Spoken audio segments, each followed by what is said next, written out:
झारखंड में सालों से चल रहे सरना धर्म कोड और जमीन अधिग्रहण जैसे विवादों को लेकर आए दिन प्रदर्शन देखने को मिल ही रहा है। कई आदिवासी मंत्री अपने मांगों को लेकर प्रेस वार्ता भी करते नजर आ रहे हैं। इस बीच झारखंड में वर्षों से चल रहे एक जमीन विवाद पर झारखंड हाई कोर्ट के फैसले ने एक बार फिर आदिवासी जमीन संरक्षण कानूनों की अहमियत को सामने ला दिया है। यह मामला केवल एक भूखंड का नहीं है, बल्कि उस व्यवस्था का है जिसमें आदिवासी भूमि को सुरक्षित रखने के लिए बनाए गए कानूनों की व्याख्या और उनके दुरुपयोग का सवाल जुड़ा हुआ है। अदालत ने स्पष्ट कहा है कि कानून का उद्देश्य केवल कागजों पर नहीं, बल्कि उसके वास्तविक संरक्षण में दिखना चाहिए। इस निर्णय से जुड़े पक्षों के लिए यह भावनात्मक और कानूनी दोनों स्तर पर बड़ा झटका माना जा रहा है। बता दें, यह मामला रांची के बरियातू रोड स्थित मेडिका अस्पताल के पास बुट्टी मौजा की लगभग 2.90 एकड़ जमीन से जुड़ा है, जो खाता संख्या 79, प्लॉट संख्या 1947, 1948 और 1949 के अंतर्गत आती है। दीपक रोशन के एकल पीठ ने इस विवाद की विस्तृत सुनवाई के बाद कहा कि 1959 में तत्कालीन उपायुक्त द्वारा दी गई जमीन बेचने की अनुमति शुरू से ही अवैध थी। कोर्ट ने पाया कि यह अनुमति कानूनी प्रक्रिया का पालन किए बिना दी गई थी और इसके पीछे दिया गया कारण यानी बैल खरीदने की आवश्यकता कानून के तहत पर्याप्त और वैध उद्देश्य नहीं माना जा सकता।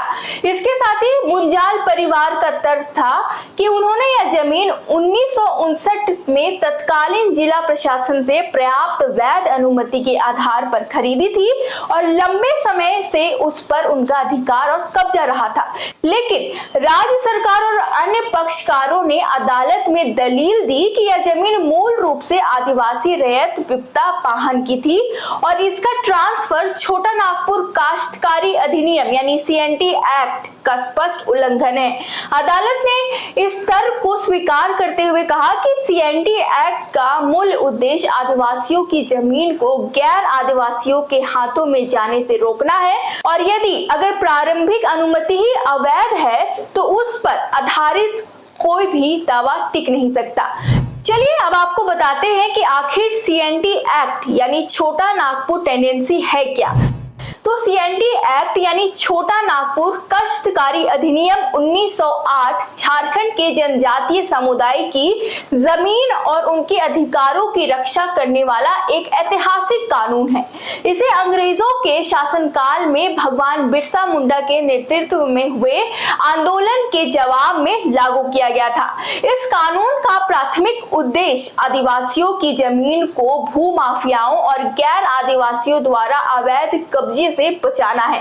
यह कानून झारखंड के उत्तरी छोटा नागपुर, दक्षिणी छोटा नागपुर और पलामू प्रमंडल में पूरी तरह प्रभावी है, जो यहाँ के निवासियों के लिए एक सुरक्षा कवच की तरह काम करता है। इस अधिनियम की सबसे महत्वपूर्ण धाराएं आदिवासियों के बीच जमीन के ट्रांसफर पर कड़ा प्रतिबंध लगाती है।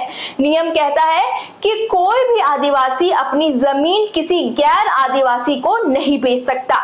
जमीन की खरीद बिक्री केवल उसी थाना क्षेत्र के भीतर रहने वाले किसी दूसरे आदिवासी व्यक्ति के साथ ही की जा सकती है और इसके लिए भी जिले के उपायुक्त यानी DC की लिखित अनुमति अनिवार्य होती है। सरल शब्दों में कहे तो यह कानून सुनिश्चित करता है कि आदिवासियों की पुश्तैनी जमीन उनके पास ही रहे, ताकि उनकी सांस्कृतिक पहचान और आजीविका का मुख्य साधन सुरक्षित बना रहे।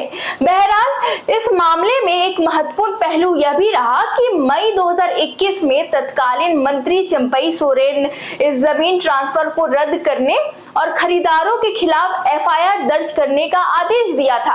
हालांकि हाईकोर्ट ने इस हिस्से को अस्वीकार करते हुए कहा कि यह आदेश अधिकार क्षेत्र से बाहर जाकर दिया गया था। बावजूद इसके कोर्ट ने यह भी स्पष्ट किया कि अवैध आदेश को समय बीत जाने के आधार पर वैध नहीं माना जा सकता। अदालत ने मुंजाल परिवार की पूरी याचिका को खारिज करते हुए कहा कि उनका मुख्य आधार ही कानून कमजोर और अवैध पाया गया है। गौरतलब है कि हाईकोर्ट के इस फैसले ने आदिवासी भूमि संरक्षण कानूनों की व्याख्या को और स्पष्ट कर दिया है। अदालत ने कहा है कि कानून का पालन केवल औपचारिकता नहीं है बल्कि उद्देश्यपूर्ण होना चाहिए और ताकि भूमि अधिकारों की रक्षा हो सके।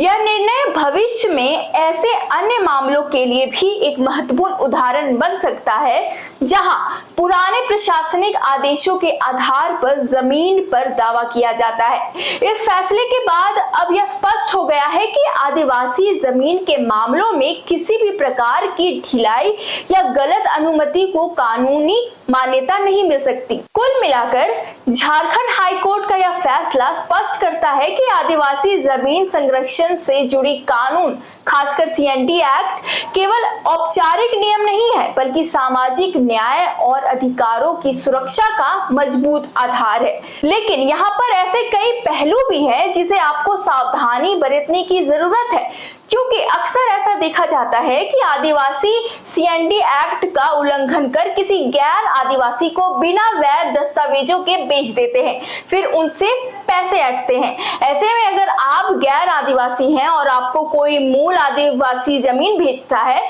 तो सीएनडी एक्ट के अंतर्गत आता है वो जमीन, तो आप जमीन ना ले। साथ ही आपको याद होगा कि हाल ही में रांची के सुखदेव नगर थाना क्षेत्र में ऐसा ही मामला सामने आया था, जहां एक साथ दर्जनों घर इसलिए तोड़ दिया गया क्योंकि वो सीएनडी एक्ट के अंतर्गत आता है। फिलहाल मुद्दे तो अनेक हैं और समाधान पे कई सवाल है।